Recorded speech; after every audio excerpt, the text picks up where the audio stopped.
Reiniciando. Reiniciando. Vamos aqui de novo. Olha, você que está nos ouvindo pela rádio, tem um pouquinho de paciência. Eu vou ter que reiniciar aqui para os nossos caros acompanhantes na internet, que nós estávamos com um problema de transmissão, agora retomamos. Estamos aqui hoje com a Mariana, iniciando o nosso programa aqui de segundas-feiras, Jofre Neto Entrevista. Peço para você que entre na nossa página Jofre Neto, escreve lá no Facebook, e também na página da Rádio Cultura. E você pode compartilhar isso. Essa entrevista fica gravada. A Mariana é tributarista, é isso? Sim. Especialista em tributos, uma contadora que fez uma especialização. Uma especialização em direito tributário, tornando-se tributarista. Tributarista. Isso mesmo. Como eu estava falando, para a gente conversar um pouco hoje, eu trouxe o que seria o contador, que ele não é uma calculadora, né? Não é um guarda-livros. Não é um guarda-livros, ele não é da área de exatas. Claro que existem contadores muito bons na área de exatas, né? Mas ele é um cientista da área de humanas. Ele estuda a riqueza do patrimônio. Ele vai muito mais além do que simplesmente o guardar os livros ou fazer conta efetivamente. Aquela imagem do contador, que é a pessoa que vai ajustar nos centavos o que gastou, o que recebeu, não é? É muito mais do que isso. É muito mais. No meu caso, eu trouxe as áreas da contabilidade. No caso de um escritório, que normalmente a gente pode verificar. O escritório ele é pautado em 4 pilares. Resumidamente, seria o pilar da área societária, que a gente fala em relação à abertura de empresa, encerramento, alterações, até mesmo análises mais profundas de montar um contrato social, fazer com que ele fique adequado, né, às partes, quando a gente fala de determinadas espécies de empresa. Eu vou traduzindo aqui. Contrato social é um contrato entre sócios, né, para uma sociedade. Isso mesmo. Tá. Depois a gente tem um pilar que a gente pode chamar ele de fiscal, que seria a minha área de especialização. Que a gente fala assim, nota fiscal, entrada, saída, o que normalmente as pessoas vinculam à área fiscal, que também vai muito além do que simplesmente emissão de nota ou aquisição de nota, que é a compra e a venda. Fiscal vai se referir à obrigação do Estado, direito e até obrigação do Estado, de recolher tributos da população, né? Todos nós desfrutamos de bens públicos. Agora há pouco eu comentava que a Prefeitura está tributando o Uber e o 99, os multou inclusive. E eles se recusam a pagar, dizendo que não tem que pagar. Ora, tem que pagar sim, porque eles usam as nossas ruas, usam os nossos agentes de trânsito regulamentando o trânsito, usam os nossos radares, usam tudo isso, né? Então eles precisam contribuir. Então a área fiscal se refere, grosso modo, a isso. A capacidade e o dever do Estado de arrecadar tributos. Sim, os tributos eles têm finalidades, né? Então, cada um deles tem a sua especificamente, dentro, no caso do município, Estado e a União Federal. União Federal. Então, voltando aos pilares, societário, o fiscal, depois a gente tem o pilar que a gente chama de RHDP, que vai falar desde como contratar o funcionário, cálculo da folha, todos os benefícios previdenciários. Trata de tudo isso. E, claro, demissão, infelizmente, a parte de segurança e saúde de trabalho. As relações de trabalho. Todas as relações de trabalho. E a gente, no caso, conclui com o setor contábil, que no caso o escritório tem o nome de escritório de contabilidade. Mas a contabilidade é um desses pilares e ela unifica todos os outros. Então, ela precisa das informações do fiscal, do RH, do societário, para unificar tudo isso e aí fazer o que a gente fala que é a movimentação dentro das contas. As contas não são somente números, são quando a gente fala assim, a conta Mariane, a conta Jofre. No caso, a gente está dando o nome das pessoas, que seriam, imaginando, funcionários, e cada um deles também se referem como contas, né? Então, a gente vai fazer o desenho da empresa através das contas, que podem ser todas de despesa, todas as contas de receita, fornecedor A, fornecedor B, o cliente A, cliente B, o funcionário Jofre, o funcionário Mariane. E assim, a gente coloca todos esses valores nessas contas corretas. A gente dá um nome para tudo isso. E através de métricas e ferramentas que a contabilidade tem, a gente consegue ajudar o empresário a tomar decisões. As contas são contas contábeis. São contas contábeis. Tá, muito bem. É uma forma de passar para a pessoa que uma conta não é a conta 1 mais 1, 2 mais 2. Não é só aritmética, né? Isso mesmo. Não, é uma conta global. É da sua conta, ou seja, é da seu interesse, da sua competência, não é? Isso é isso, mesmo, é o sentido seria... de conta nesse sentido mais amplo, não de conta só aritmética. Isso mesmo. Por causa desse nome, né, que tem dentro da contabilidade, é que a gente faz muita referência ao contador, um matemático, um que faz conta como Esse é calculador. apenas um dos aspectos. Esse é só um dos aspectos. Sim. E o computador, aliás, o contador no Brasil, com cipoal de leis e tal, ele acaba sendo um consultor de leis também. Sim. Não é? Isso mesmo. Com frequência eu vejo advogados consultando contadores a respeito da legislação específica. Isso, como eu falei, o contador, no meu caso, eu sou direito tributário, especialista, mas tem outros que podem se especializar na área previdenciária, e aí você vai ter essa vinculação tanto de um advogado com um contador para auxiliar os empresários e até funcionários em relação às leis. Nós temos que estar sempre antenados em relação às leis, né? Porque elas têm essa mudança rápida. Sim, né? Sim. Então, a gente acompanha bastante e cada um vai ser mais específico na sua área. Deixa eu fazer uma interrupção. Eu achei muito legal você falar do conceito de contabilidade, porque nós somos uma cultura, muitas vezes, de fazer sem saber por que está fazendo. Sim. Né? Então, tem uma metáfora antiga que eu gosto sempre de repetir para os meus alunos, é o seguinte. Um sujeito era guarda-trilhos de uma estrada de ferro. Aí, com 30 anos ou 35 anos, na época que se aposentava, daqui para frente as pessoas não vão aposentar, vão morrer antes, ele se aposentou e foi passar o ofício dele para o substituto, que estava chegando, não sabia nada. Ele falou, olha, entre outras coisas, você vai pegar esse martelinho aqui, você vai de roda em roda do trem batendo. Tá? Cada vez que o trem parar, você circula e bate roda por roda. Eu falei, tá bom, tá, é fácil isso. Mas por que eu tenho que fazer isso? Ué, como assim? Não, mas estou perguntando, senhor, por que a gente faz isso? Não sei, ué. Quando eu cheguei aqui, o meu antecessor falou para fazer isso. Né? Ele não fazia ideia por que ele estava fazendo as coisas. Então, nós temos muito disso. Então, nós temos na administração pública, rapidamente, olha, você vê o que acontece. As pessoas não entendem por que cada comprinha da Câmara, da Prefeitura, da Universidade tem que estar classificada aquela comprinha. Puxa, aquilo é uma perturbação, é só para encher a paciência das pessoas, coisa inútil e tal. Não, não é. Vou dizer para você como é que não é. Eu queria uma vez verificar quanto que a prefeitura estava gastando em saúde.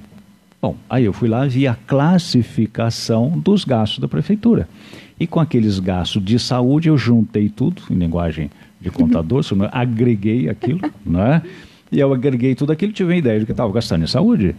Sim. Né? E assim por diante. Então, isso, quero saber se a Prefeitura de Taubaté ela está investindo, ou ela está gastando muito com folha de pagamento, ou está gastando muito com material de consumo.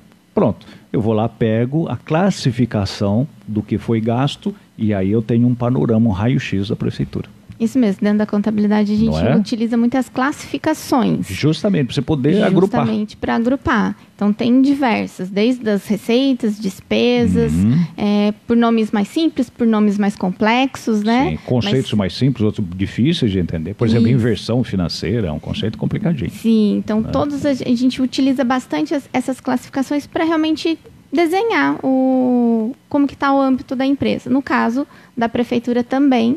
Ela já são um tanto quanto diferente do privado, trabalha de formato diferente, né? Mas o conceito em si de classificação e de você destinar as contas, né? Também existem. Também existe para você tomar decisões. Tomar decisões, isso muito mesmo. Muito bem, então, ou seja, tem sentido, tem utilidade. Tem muita utilidade. E aí utilidade. Tem um encanto, não é uma coisa mecânica. Né? Não. No meu caso, como eu sou voltada à parte de tributos, né? Então eu faço uma análise mais ampla em relação aos tributos hoje, que o setor privado mesmo gera, né? Tá. Então são impostos, digamos, vou falar as siglas, né? Vamos ver se a gente consegue assimilar. O ISS, que é o Imposto sobre Serviço. Imposto sobre Serviço. O ICMS, que é o Imposto sobre a Mercadoria. Nós temos, no caso, aí falando um pouco de regime tributário, as empresas do Simples Nacional, do lucro presumido, lucro real. Esses são regimes de apuração. Para ficar mais fácil, eu posso falar que eles são uma forma de controlar e pagar o imposto da empresa.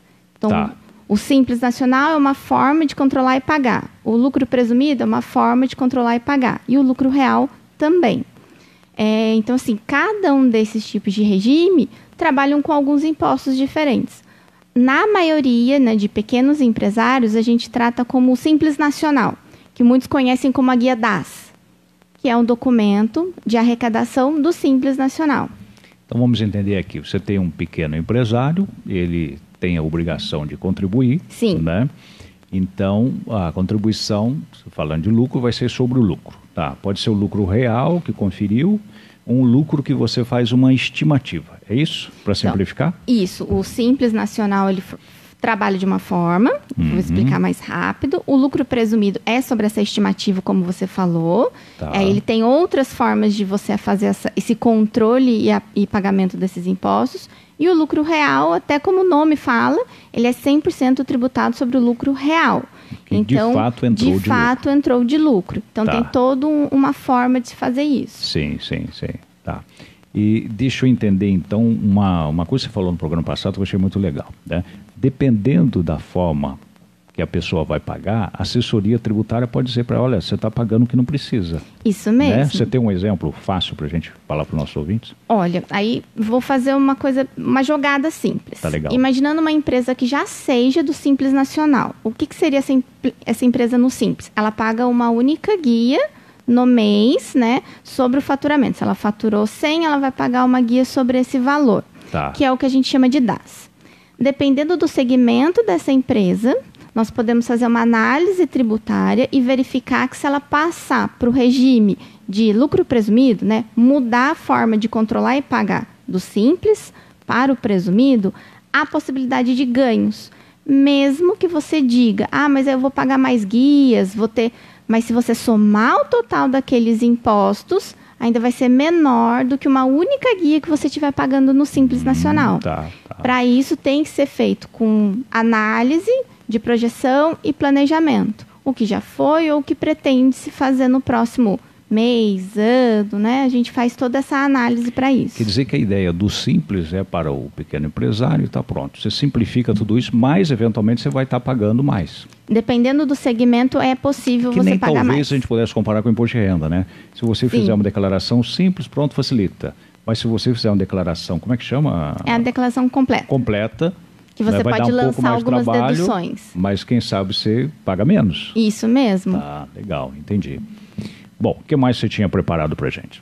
Seria nessa mesma linha. Os pilares, falar um pouco né, como se divide o escritório, falar um pouco dos regimes, né, do simples, do presumido, que eu já falei um pouco. Sim, e falar até como você já fez a pergunta, né, de como que a gente consegue fazer essa mudança, né?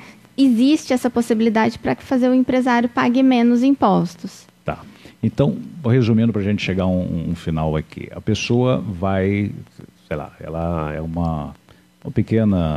artesão, ou sei lá, uma costureira e tal, ela resolve abrir uma firma, né? Sim. Pequeno, né? Nessa época de informalidade, você não tem recurso, desemprego, estamos aqui em Taubaté, não sei se você sabe, o índice de desemprego está acima da média nacional. Nós temos, média nacional, 12%, aqui 18%, dados do NUPES, da universidade. Isso dá 26 mil pessoas desempregadas. É uma quantidade considerável. Então a pessoa vai tentar, se desespera, ou sei lá, a saída que vê abrir uma pequena empresa. Qual que é o passo para ela? Então, aí a gente retorna ao que a gente conversou na semana passada. Existem o MEI, né? Aquele microempreendedor individual. Isso. Tá. Aí você vai ter que fazer, no caso também por projeção, né? Por análise, por imaginar o mercado. Se o MEI ou uma empresa já do Simples Nacional... vale a pena, porque a forma que o MEI trabalha é um imposto único, independente do valor daquele faturamento no mês. Tem limites e tudo mais. Mas o Simples Nacional, ele vai pagar o imposto conforme o que ele faturou, quanto ele registrou de nota fiscal. Aí começa uma nova análise. qual é o faturamento que ele quer, qual é o segmento que ele está, ele Ou pode seja, o faturamento, o quanto que ele imagina que ele vai ganhar. Isso, né? isso que mesmo. Ele projeta que ele vai ganhar. Isso mesmo. Então já começa aí. Tá. Começando o MEI ou um Simples Nacional. Ah, vai valer a pena, eu pretendo faturar um valor considerável num ano, Simples Nacional. Aí você começa. As partes, no caso, imaginando um Simples Nacional mesmo, que a gente já fala que é uma empresa constituída, não é um MEI, que seria uma empresa simplificada, aí nós teremos a parte burocrática, que é o que a gente entra naquele pilar do societário. Documentação da pessoa, né, pessoa física, comprovante de endereço, para a gente poder fazer todo esse início. Aí tem sistemas, Receita Federal, Junta Comercial, Prefeitura. Então tem todo um degrau para se andar e tempo para passar aí. No caso, hoje, a gente está numa empresa simples mesmo, que não tenha segmentos diferenciados. O que é segmento diferenciado? Vamos imaginar uma empresa pura de prestação de serviço. Agora, se a empresa fosse prestação de serviço, for comércio e for indústria, ela começa a ficar com mais detalhamento. Ah, entendi, sim. Então, uma empresa simples, somente prestação de serviço, vai gerar em torno de uns 30 a 45 dias para que ela esteja apta a emitir a sua primeira nota. Primeira nota fiscal, que aí permite ela, por exemplo, vender até para o poder público. Sim. Né? Que ela está regulamentada, existe, junta Isso receita mesmo. e tudo mais. Muito bem, nós vamos continuar o nosso papo então na semana que vem. Vamos. É isso? Tá. Gostei muito dessa linha bem didática que você tentou trazer para a gente. Tentou não trouxe para a gente. Ai, que bom. Isso é útil, né? A gente vai desmistificando, quebrando alguns conceitos que as pessoas podem não entender. Principalmente a lógica e o sentido das coisas. Se você entender por que as coisas funcionam, você toma decisões Isso conscientes. mesmo. Né? É isso que diferencia aquele que vai dominar o país e aquele que vai ser dominado. Aqueles que dominam o nosso país sabem o que estão fazendo. Né? Sabem nitidamente o que estão fazendo, tomam as decisões com segurança. Né? Certo. E os outros acabam sofrendo decisões daqueles que sabem. Então é importantíssimo a gente conhecer. Parece bobagem, cansativo, tá? Não, mas é importante você saber. A ideia é trazer de uma forma mais fácil mesmo, né? Eu sei que existem muitos conceitos complexos, né, nomes difíceis, Sim. mas a gente tenta fazer da melhor forma, como você falou, didaticamente, para que todos entendam. Para as pessoas possam aproveitar. Isso né? mesmo. Esse é o nosso objetivo aqui na Rádio Cultura, nossa rádio da família, a Rádio Católica do Vale do Paraíba.